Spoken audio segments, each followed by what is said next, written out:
যেটা বলছি সেটা চুপচাপ করবে, বুঝলে? বেশি কথা বলো না। এই কি বৌমা, এরকম ভাবে বরের সাথে কেউ কথা বলে?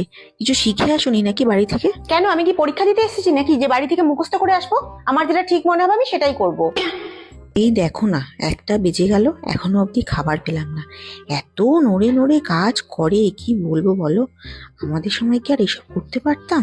24 ঘন্টা বসে বসে ভাষণ না দিয়ে একটু এসে হেল্প করলেই তো হয়, তাহলে টাইমে টাইমে খাবারটা পেয়ে যাবেন।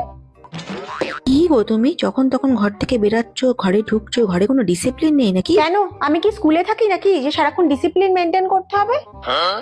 আমাদের সময় আমরা এত মুখের উপরে কথা বলতে পারতাম বলো? বলতে গেলে 10 বার ভাবতে হতো।